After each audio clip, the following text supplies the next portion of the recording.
Do we look alike? Hey there, don't be scared. Sharon Horne-Ellstrom here, but you can call me Pajama Grandma. In case you haven't met yet, go and put hashtag pajama in the comments below so I know it's the first time you're being exposed to Pajama Grandma and my silliness about cups. Now, today, Daily Scare Share, day 390. I remembered a minute ago and now I forgot. 391. But also, day 13 of starting over in the book, Do One Thing a Day That Scares You. Now, I'm not going to do the whole book, but when I started it last year, doing one thing a day that scares me and stretches my comfort zone, I started where I'd left off in the book. Instead of going back to the very beginning of the book, reading the introduction, like I should have, and started off with that, I started, and I did that for a couple of reasons. And one, I wasn't comfortable going back and reviewing the times I had started and failed the book. I wanted to set myself up for success. So instead of going back and going over and noticing and seeing and where I was, 5 years ago when I did this and why I quit it, because as I'm going through it now, I'm recalling exactly why I started and stopped it like 7 different times. And I never finished the book and I put it up on a bookshelf. And I didn't want to face up to that because I was already nervous and scared about doing it. And I wanted to commit to myself that this time I was going to start the book, and every day until I finished the entire book, I thought it would be a year, but it's already been a little longer. I would do one thing in this book every single day, and I would do them in order, and I would just, whatever it was, whatever came up, that would be what I had to do. That would be the challenge. That would be the saying I would think about. That would be the thing that I would conquer or face up to in terms of stretching my comfort zone. So today, day 391, going back to the beginning of the book, it's a sayings day that goes along with 2 days where we dig more in depth into whatever the topic is. Well, the topic is, now is the day and now is the hour. And it's, to me, all about seizing and acting in the present moment. And so our challenge says, at blank o'clock, today I blanked. So today I did what? Well, I should have written down the time. I did yesterday, but I forgot to write down the time today. And I don't know what time it is because I can't see my phone. And there's, of course, no clock in here because nobody has clocks nowadays. We all have cell phones.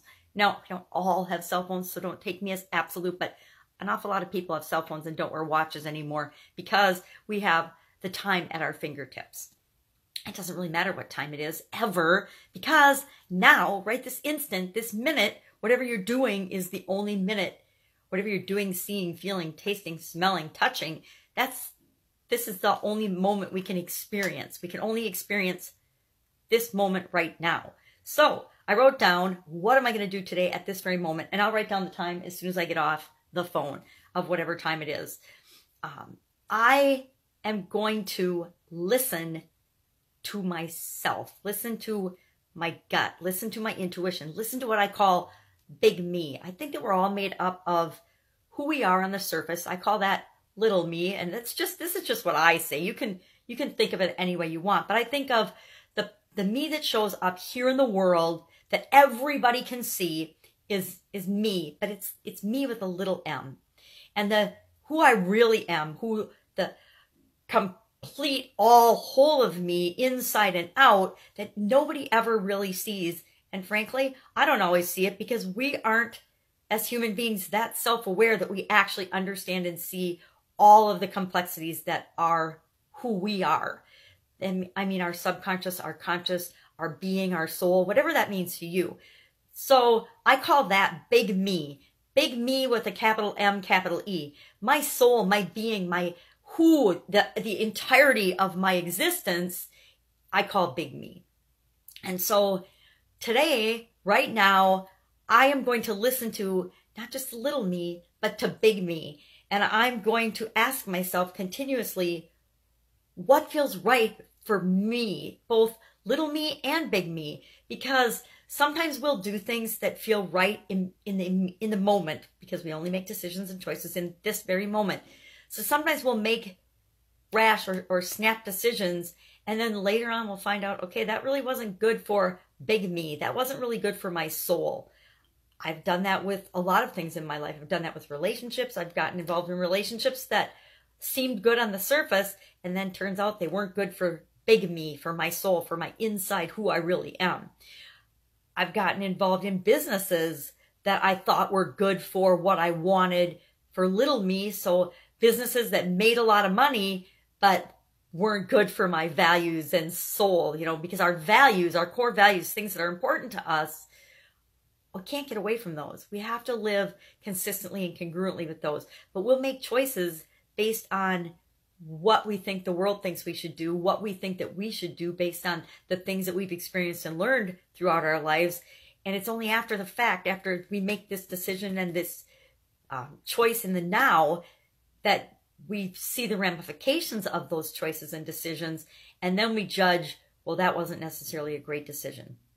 So I'm going to make a concerted effort beginning right now to actually, everything that comes up, and it won't be everything. I'm speaking in a lot of absolutes today. But when things come up, I'm going to ask myself, well, how do I feel about that right now? And how do big I and little I both feel about that? Big me and little me feel about that particular thing. How do I feel about the cat climbing on my books and papers, and she'll probably knock them on the floor? Well, little me gets upset about that. Big me couldn't care less. It just doesn't matter. If the papers fall on the floor, I pick them up. If the stuffed animals get knocked down on the floor, I pick them up. It's just the way it is. But we don't know how things are going to affect us down the road based on the decisions we make right now. So we try to make the best decisions that we can. And we do. We always make and do in the moment what we think is in our overall best interest. Sometimes our subconscious, which is in charge of protecting little me and our ego, makes decisions that our big me would never ever make, and choices that we would never make and that we regret. And so today, what will you do right now to honor the present moment, to know that now is the day, now is the time?